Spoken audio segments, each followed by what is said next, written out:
우리 연합찬양대 귀한 찬양 주셨는데 들어가는 길이 좀 멉니다. 우리 하나님께 영광의 박수로 우리 축복하겠습니다.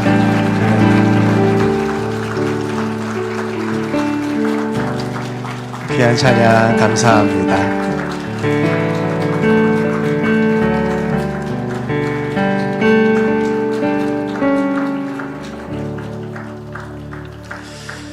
우리 함께 예배하면서 2026년 한 해를 맞이했습니다. 우리 2026년 한 해는 우리 하나님께서 주시는 은혜와 평강이 가득하며 우리의 삶의 간증거리와 감사의 제목이 넘치는 귀하고 복된 삶이 될 수 있기를 주의 이름으로 축원합니다. 제가 지난주일 설교를 하면서 이 시기가 되면 늘 하는 말이 올해가 시작된 지가 엊그제 같은데 벌써 끝이 났다 라는 말이라는 말씀을 드렸습니다. 이렇게 2026년 새로운 한 해가 시작되는 이 시기에는 지난 한 해를 돌아보면서 참 다사다난했다라고 하는 말을 많이 사용하는 것 같습니다. 이 다사다난하다라는 말의 뜻은 일도 많고 어려움도 많다라는 뜻이라고 합니다. 저는 개인적으로 2025년이 이 다사다난이라는 말과 참 잘 어울리는 한 해였다 라고 생각을 합니다. 정치적으로 어수선한 가운데 2025년이 시작되었습니다. 그 엄청난 혼란이 다 수습되기도 전에 엄청난 산불이 나서 많은 어려움이 있었고 4월에는 대한민국 헌정 역사상 두 번째로 대통령이 탄핵을 당했고 6월에는 조기 대선이 치러졌습니다. 잊을만 하면 우리의 정보가 유출되는 정보 유출 사건이 일어났고 또 캄보디아의 범죄단지에 연루된 한국인들이 많다는 사실도 우리에게 충격을 주었습니다. 이러한 사회 분위기 속에서 경제는 최악으로 치달았고 환율은 연일 지금도 최고치를 기록하고 있습니다. 제가 얼마 전에 그 선교사님 한 분이 오셔서 그 선교사님 모시고 제가 평소에 잘 가는 그 식당에 그 식사를 모시고 갔습니다. 토요일 저녁이었는데요.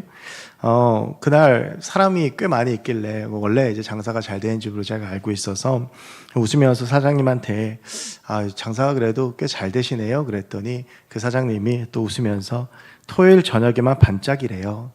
라고 이야기를 하시더라고요. 그래서 연말이라서 좀 괜찮지 않으세요? 그랬더니 연말이고 뭐고 이런 불경기는 처음이다. 라고 말씀을 하셨습니다. 그 표정은 웃고 있었는데요. 그 얼굴에는 깊은 근심이 보였습니다. 아마 어느 해보다 어려운 한 해를 보내신 분들도 많으시리라고 생각합니다. 그런데 한 해를 시작하는 우리에게 더 힘든 것은 올해가 작년보다 더 나아지리라는 희망이 또한 보장이 없다라고 하는 것이죠. 그래서 걱정과 한숨 가운데 한 해를 시작하는 분들도 계실 겁니다. 뭐 어른들만 그렇겠습니까? 어른들뿐만 아니라 우리 자녀들, 우리 아이들도 아마 그런 여러 가지 걱정이 있을 텐데 우리 고3이 되는 친구들은 이제 입시를 어떻게 해야 되나 라는 생각을 해나갈 것이고 또 여기 앞에 중등부 친구들이 앉아 있는데 또 학교 생활을 어떻게 해나가야 될지에 대한 고민도 있을 것이고 하다못해 초등학교 1학년짜리도 걱정과 두려움과 염려가 있습니다. 이제 2025년을 보내고 2026년을 맞이한 오늘 이 걱정의 문제에 대해서 말씀을 좀 나누어 보려고 합니다. 우리 오늘 마태복음 6장 33절과 34절 말씀을 함께 읽었습니다. 오늘 본문은 여러분 잘 아시는 대로 산상수훈에 속한 말씀입니다. 산상수훈은 마태복음 5장부터 7장까지 나오는 예수님께서 산에서 많은 무리들에게 선포하시고 가르치셨던 말씀을 담고 있는 예수님의 첫 설교를 말합니다. 이 산상수훈이 시작된 5장 1절을 보면 예수님께서 산에 올라가시니 제자들이 나왔다라고 되어져 있는데요. 이 마태복음 5장 시작하기 전에 마태복음 4장 23절부터 25절까지의 말씀을 보면 예수님께서 이 땅 가운데 행하셨던 3대 사역에 대해서 나옵니다. 가르치고 전파하고 고치시고 하나님의 말씀을 가르치시고 그리고 하나님의 말씀을 전파하시고 복음을 전파하시고 그리고 많은 병자들을 고침으로 수많은 무리가 주께 나아왔다라고 하는 진술로 4장 25절이 끝이 나고 5장 1절에서 이제 우리 주님께서 산으로 올라가시기에 우리는 그 산에도 많은 무리들이 모였을 것이라고 어렵지 않게 추측할 수 있습니다. 예수님은 그 산에 모인 자들에게 진정한 복이 무엇인지 팔복을 통해서 선언하셨고 모세의 율법을 재개정하셨으며 우리가 지금도 열심히 외우고 있는 주기도문을 가르치셨습니다. 산상수훈은 예수님의 새로운 가르침이라고 할 수 있습니다. 오늘 본문 6장 이 33절, 34절은 이 산상수훈의 정확하게 정 가운데에서 시작해서 이제 끝이 나는 말씀인데요. 원래 사실은 오늘 말씀은 19절부터 34절까지를 봐야 합니다. 이 19절부터 34절까지가 한 가지의 가르침인데요. 이 산상수훈이 총 3장이니까 그 중에서 19절부터 34절까지 15절은 꽤나 많은 분량을 차지하고 있는 말씀이라고 할 수 있습니다. 그것은 그만큼 중요한 말씀이라고 하겠지요. 여러분들이 가지고 계신 성경책의 19절 위를 보면 아마 단락의 제목이 보물을 하늘에 쌓아두지 말라라고 되어 있을 겁니다. 이 단락은 보물, 즉 재물에 대해서 다루고 있다라고 하는 것을 볼 수 있을 텐데요. 그런데 이 재물에 대한 이야기를 하면서 우리 주님께서 19절부터 34절까지 핵심적으로 선언하시는 말씀은 염려하지 말라라고 하는 말입니다. 19절부터 34절까지 염려라는 말이 그 짧은 구절 가운데 무려 6번이 나옵니다. 이 말의 헬라어, 염려의 헬라어는 메림나오라고 하는 말인데 근심하다, 염려로 괴로워하다 라고 하는 뜻입니다. 그런데 이 메림나오에는 또 다른 중요한 뜻이 하나 있는데 그것이 얻으려고 애쓴다 라고 하는 뜻입니다. 그래서 염려라고 하는 것, 우리가 흔히 걱정이라고 말하는 것은 우리가 무언가를 얻으려고 애쓰다가 걱정과 염려로 가득 차게 된다라고 하는 의미입니다.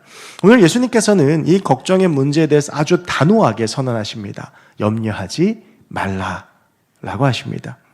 예수님은 그냥 단순히 너 걱정하지 마, 너 염려하지 마라고 말씀하신 것이 아니라 25절부터의 말씀에서 왜 염려하면 안 되는지에 대해서 말씀하십니다. 여러분 우리가 33절, 34절 읽었지만 조금만 위로 올라가서 26절부터 28절까지의 말씀을 같이 한번 좀 읽어보겠습니다. 26절에서 28절입니다. 시작!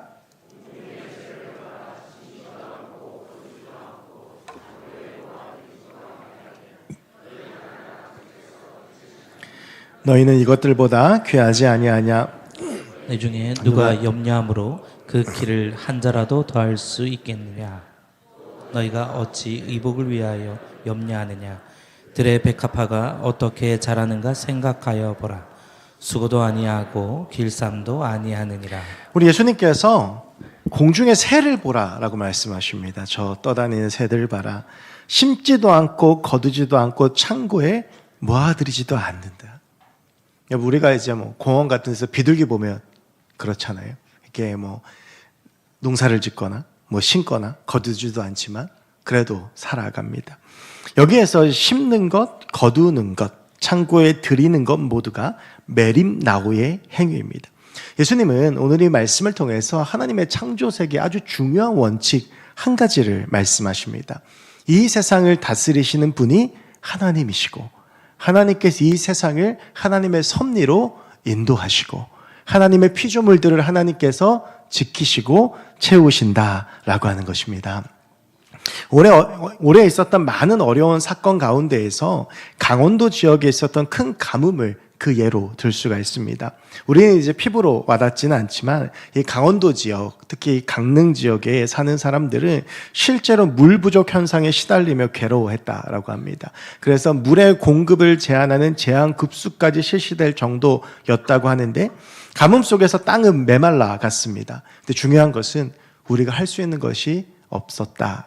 라고 하는 것입니다. 그렇게 제한적이었고 그 문제를 어떻게 해결할 수가 없어. 그 똑똑한 사람들이 모여서 어떻게 이 문제를 해결할까 아무리 머리를 싸매고 고민을 해도 그 문제가 해결이 안 됐는데 이 문제가 해결이 된 것은 9월에 집중호우가 내리면서 어느 정도 해결이 됐다라고 합니다.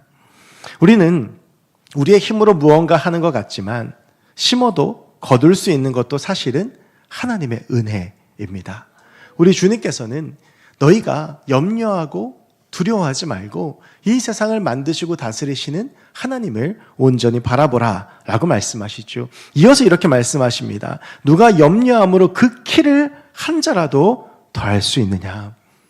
이 말씀은 늘 제게 큰 도전이 되는 말씀이죠. 염려와 걱정으로 키가 컸다면 제 키가 지금 한 3m쯤 될 겁니다. 이따 교역자 소개 한번 보시겠지만 드디어 우리 교회 180이 넘는 교역자가 2분이나 오셨습니다. 이제는 평균 신장이 어느 정도 올라갔습니다. 그래서 그 두 분은 제 옆에 못 오게 하려고 그럽니다. 이 키라고 하는 말이 근데요, 헬라어로 보면 헬리키아라고 하는 말입니다. 그래서 우리가 이제 이 말을 우리 성경에서는 키라고 번역을 했는데, 근데 이 말의 원래 뜻은 나이, 세월이라는 뜻입니다. 그러니까 세월이 지나면 사람이 키가 크고 나이가 들어가면 키가 크는 바로 그 모습을 다루고 있는 것인데, 그래서 이 말을 다시 해석하면 이렇습니다. 너희가 염려한다고 시간이 더 주어지거나 그 시간을 돌이킬 수 있겠냐? 이 시간이 흘러가는데 여러분, 우리가 어제의 일을 후회한다고 해서 돌이킬 수 있는 것이 아니죠. 오늘 하루의 삶을 내가 후회한다고 해서 돌이킬 수 있는 것이 아니다라고 하는 것입니다. 여러분, 이렇게 보면 예수님은 마태복음 6장에서 인간이 얼마나 무력한 존재인지에 대해서 철저하게 드러내고 계십니다. 이 마태복음 6장의 예수님의 말씀을 요약해보면 무슨 말이냐면, 너 아무것도 못해 라고 하는 말씀인 것입니다. 여러분, 그런데요, 우리가 누군가에게 너 아무것도 못해, 너 아무것도 할 수 없어 라고 말하는 것이 그 사람을 무시하거나 비참하게 만든 선언일 수 있지만, 오늘 예수님께서 우리의 무력함을 드러내시는 것은 그 연약함과 부족함 속에서 우리가 가슴 치면서 통곡하게 만들려고, 우리가 비참하게 여기려고, 자괴감을 느끼게 하려고 이 말씀을 하고 계시는 것이 아니다라고 하는 것입니다. 여러분, 30절에 이런 말씀이 있습니다. 오늘 있다가 내일 아궁이에 던져지는 들풀도 하나님 이렇게 입히시거든 하물며 너희일까 보냐, 이 믿음이 적은 자들아. 여러분, 제가 오늘 송구영신 예배를 준비하면서 두 가지의 큰 고민이 있었습니다. 첫 번째는 한복을 입을 것인가 말 것인가. 매우 큰 고민이었습니다. 목양실을 떠날 때까지도 부끄러워서, 이 한복이 16년 된 겁니다. 제가 결혼할 때 맞춘 거거든요. 그래서 고민하다가 입었는데 지금 제 얼굴을 못 보겠습니다. 그리고 또 한 가지는 이 송구영신 예배 때 어떤 말씀을 전해야 할까. 제가 하는 고민이 다 그런 것이죠. 성탄 예배도 있고요, 다음 주 신년 특별 새벽 기도회 있고 말씀의 사역들이 많은데, 이제 말씀을 준비할 때 하나님께서 제게 주시는 말씀, 하나님께서 내게 주시는 은혜를 붙잡고 그 은혜 가운데에서 말씀을 전해야 되는데, 송구영신 예배 때 어떤 말씀을 전해야 될까를 묵상하고 고민하고 하나님께 매달려도 하나님께서 말씀을 주시지 않는 거예요. 새벽에 계속 기도를 해도 어떤 말씀을 전해야 될까? 우리 성도들이 새해 처음 드리는 예배인데 그 마음이 제 안에 들지가 않는 거예요. 그래서 너무너무 괴로운데, 이제 우리 부교육자들은 주보 만들어야 되니까 빨리 말씀 달라고 그러고, 떠오르진 않고, 이게 딱 죽겠는 심정이 있잖아요. 그래서 사무실에 혼자 앉아가지고 막 그 답답한 심정을 가지고, 이제 제가 출근하면 항상 이제 제일 처음 하는 게 찬양을 틀어놓고, 이제 제 방은 하루 종일 찬양이 나오거든요. 그래서 그 말씀이 막 제 안에 떠오르지 않는데, 그때 아주 오래된 찬양 한 곡이 제 방에 있는 스피커에서 흘러나왔는데, 그 찬양이 먼저 그의 나라와 의를 구하라. 오늘 말씀 33절의 말씀으로 만들어진 찬양이었습니다. 그 말씀이 이상하게 제 마음속에 다가왔고, 제 마음속에 이 말씀을 다시 한번 찾아보자라는 말씀이라서 마태복음 6장을 다시 펴서 읽기 시작을 했습니다. 그리고 이 말씀을 묵상하는 가운데 저는 마음이 울컥했습니다. 이 본문 가운데 저를 향한, 그리고 우리 사랑하는 성도들을 향한, 그리고 우리 교회를 향한 하나님의 마음이 느껴졌기 때문입니다. 여러분, 30절 말씀 다시 한번 들어보십시오. 오늘 있다가 내일 아궁이에 던져지는 들풀도 하나님이 이렇게 입히시거든 하면 너일까 보냐, 믿음이 작은 자들아. 여러분, 이 말씀이 여러분의 귀에는 믿음이 적다고 책망하는 걸로 들리십니까? 아니면 여전히 그 걱정의 자리에 머물러서 여전히 세상의 것들을 놓지 못하고 있는 그 사람들을 향한 하나님의 안타까움으로 들리십니까? 저는 이 말씀이 예수님의 미움이나 분노, 원망이 아닌 것 같습니다.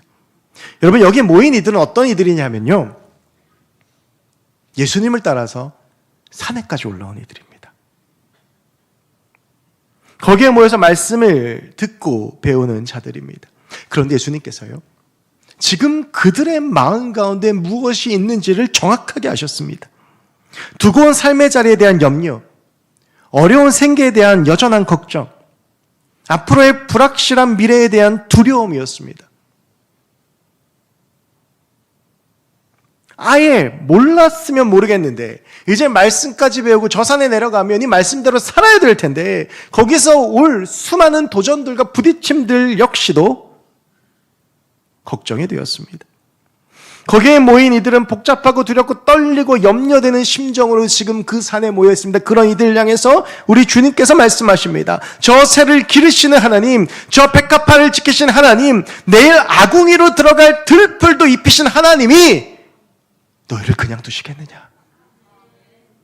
여러분, 우리도 예배의 자리로 나옵니다. 이렇게 예배합니다. 그러나 여전히 나의 삶 가운데에는 내 힘으로 어찌할 수 없는 걱정의 문제들이 남아 있습니다. 우리가 이렇게 예배드리면서 주님 앞에 나오지만 여전히 내일 다시 마주하게 될 수많은 걱정스러운 문제들, 내 힘으로 안 되는 그 문제들이 있는데 오늘 주님께서는 그 모든 걱정들이 하나님 손에 있으니 너희는 걱정하지 말고 그 모든 것들 다 내려놓고 저 들풀도 입히시고 먹이시고 살리시는 하나님을 바라보라 라고 말씀하시는 것입니다.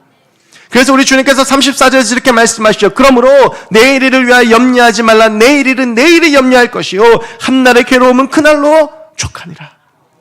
여러분, 이 말씀이요, 이 개역 한글판에서 개역 개정으로 바뀌면서 2000년에 그 번역이 수정된 가장 대표적인 말씀입니다. 원래 개역 한글판에는 뭐라고 되어 있냐 하면 내일 일은 내일 염려할 것이요 라고 되어 있습니다. 여러분, 그래서 내일 일은 내일 염려할 것이요, 이 말씀 구절을 가지고 나온 찬양이 있습니다. 내일 일은 난 몰라요. 여러분, 그런데 이 말씀을 보면 내일 일은 너 지금 여전히 변치 않는 그 삶 가운데서 있다가 한날의 괴로운 그날이 족하니까 잊어버리고 어차피 내일이 밝으니까 너 내일 염려해라고 하는 말씀이 아니고 내일 일은 내일이 염려할 거다. 풀을 살리시고 입히시는 그 하나님을 온전히 바라보라 라고 하는 것입니다. 여러분, 우리가 한 해를 시작한 이 시점에 있습니다. 그런데요, 이 한 해를 시작하면서 여전히 우리의 삶 가운데 많은 걱정들이 있습니다. 저도 그렇습니다. 올 한 해 어떻게 살아야 되나? 여전히 변하지 않고 여전히 나의 삶의 자리에 남아있는 그 삶의 문제들, 물질의 문제, 재물의 문제, 가족의 문제, 진로의 문제, 앞날의 문제, 건강의 문제, 수많은 문제들이 있는데 오늘 우리 주님께서 우리에게 하시는 말씀은 그건 네 몫이 아니니 여기 내려놓으라 라고 하는 것입니다. 여러분, 오늘 이 예배의 자리에 여러분들의 모든 걱정을 내려놓고 가시기 바랍니다. 내가 지금도 여전히 나를 붙잡고 있는 그 수많은 걱정의 문제들을 오늘 이 자리에 다 내려놓고 이제 시작되는 한 해는 걱정과 두려움과 염려 속에 있는 것이 아니라 이 창조 세계를 운행하시며 그 세계 가운데 하나님의 은혜를 주시는 그 하나님을 바라보며 나아가는 저와 여러분들이 됐으면 좋겠습니다. 우리가 걱정한다고 달라지는 거 없지 않습니까? 우리가 염려한다고 달라지는 것이 없습니다. 우리 주님께서 말씀하시잖아요. 너 걱정한다고 네 시간을 네 마음대로 할 수 있냐? 너 걱정한다고 네 키를 한 자 더 할 수 있겠느냐? 여러분, 우리는 주님 앞에 아무것도 아님을 인정해야 됩니다. 그리고 주님 앞에 우리의 삶을 맡기고 주님을 붙잡고 나아갈 때 이 천지 만물을 지으신 하나님의 놀라운 역사와 능력이 우리 가운데 임할 줄로 믿습니다. 여러분, 그렇다면 이제 이 자리에 걱정을 내어놓고 삶의 자리로 돌아가는 우리가 해야 할 것은 무엇이겠습니까? 오늘 이 염려라고 하는 말은 무엇을 얻기 위해 애쓴다라는 말씀이라고 단어라고 말씀드렸습니다. 오늘 본문에서 예수님의 가르침의 시작은 보물을 이 땅에 쌓아두지 말고 하늘에 쌓아두라는 것으로 시작을 합니다. 이것은 세상의 재물들, 즉 세상의 것들을 얻기 위해 애쓰면 우리는 필연적으로 걱정을 얻을 수밖에 없다라고 하는 것이죠. 그래서 재물과 하나님을 겸하여 섬길 수 없다고 24절에서 분명히 선언합니다. 세상을 향한, 재물을 향한 마음이 가득하며 하나님의 자리가 사라지고 이것이 우상숭배의 본질이 됩니다. 그래서 이스라엘 백성들은 재물을 향한 열심으로 가나안 신들을 받아들였습니다. 그런데 그 결말이 어떠합니까? 결국 처참하고 비극적인 결말을 맞이하고 지금 이 말씀이 선포될 당시에도 이스라엘 백성들이 처해 있는 현실적인 삶, 로마의 속국으로 살아가면서 몇백 년을 주권도 없이 이리 치르고 저리 치르고 사는 것이 그들의 삶인 것입니다. 오늘 예수님께서요, 그 걱정을 내려놓고 삶의 자유로 출발한 우리에게 한 가지 분명한 약속을 하십니다. 33절의 말씀입니다. 우리 33절의 말씀을 함께 읽겠습니다. 시작. 그 나라와 그의 일을 구하라. 그리하면 이 모든 것을 너희에게 더하시리라. 아멘. 우리가 힘써야 될 것이 무엇인지를 보여줍니다. 여러분, 우리가 이 자리에 걱정을 다 내려놓고 하기를 결단하지만 아마 내일부터 다시 또 다른 걱정들이 꼬리에 꼬리를 물고 시작이 될 겁니다. 그런데 그러한 삶의 자리에서 우리 주님께서 우리가 애써야 될 것이 무엇인지를 분명히 보여주시는데, 세상의 것들을 얻기 위해서 애쓰는 것이 아니라 먼저 그의 나라와 의를 구하라. 그리하면 이 모든 것을 다 너희에게 주시리라. 이 먼저라고 하는 헬라어가 프로토스인데요, 최우선을 의미합니다. 세상의 것들을 얻기 위해서 애쓰지 말고 하나님의 나라가 우선이 되어야 된다라고 하는 것입니다. 여러분, 이게요, 재물을 다 바쳐라, 뭐 교회 봉사하고 헌신해라, 이 정도 수준의 말씀이 아닌 것입니다. 여러분, 이 말씀은 사실은 산상수훈의 지금까지 우리 주님께서 선언하셨던 그 선언의 중간 정리에 해당합니다. 여러분, 마태복음 5장과 6장에 나오는 산상수훈을 보면 우리 주님께서 하셨던 가장 주된 말씀은 무엇이냐 하면 하나님의 율법을 완성하시는 것이었습니다. 그래서 우리 주님께서 그런 말씀을 하시죠. 나는 율법을 폐하러 온 것이 아니라 완성하러 왔다. 여러분, 이 구약에 나오는 율법들이요, 우리가 지킬 수 없습니다. 지키려고 노력해도 그 율법대로 그대로 살 수 없죠.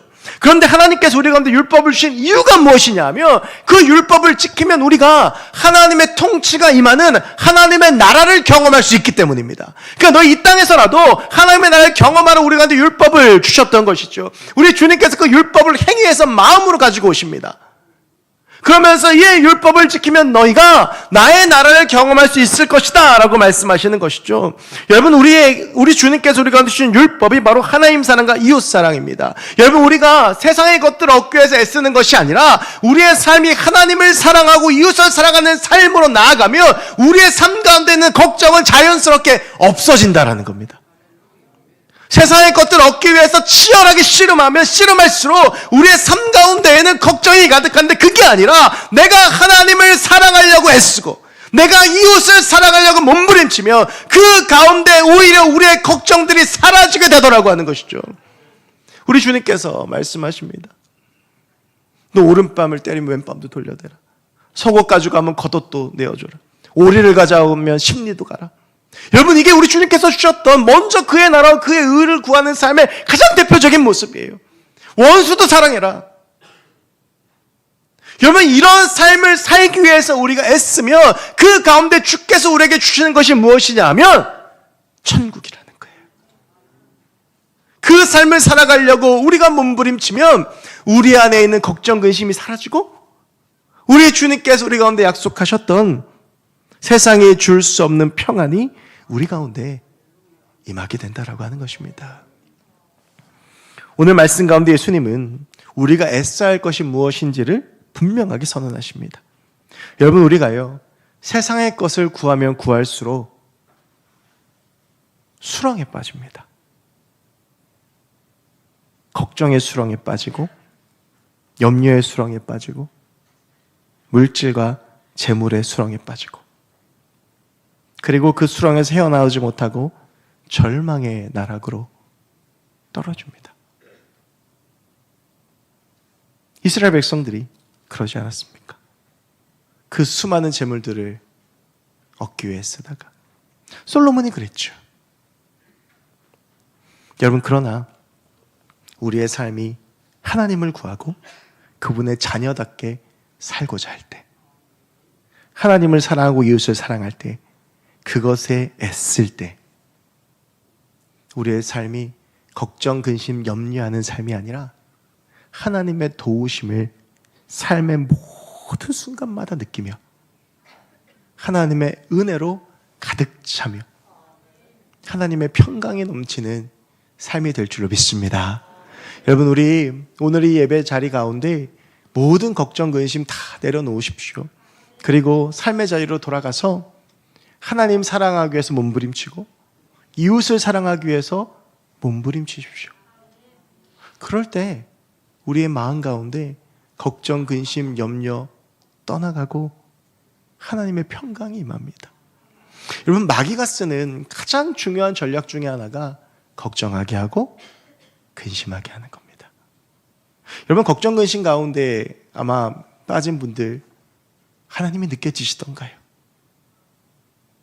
걱정, 근심 속에서 우리가 발견할 수 있는 건 하나님에 대한 원망과 다른 사람들과의 비교와 그 가운데 경험하게 되는 뼈아픈 절망과 자괴감일 뿐입니다.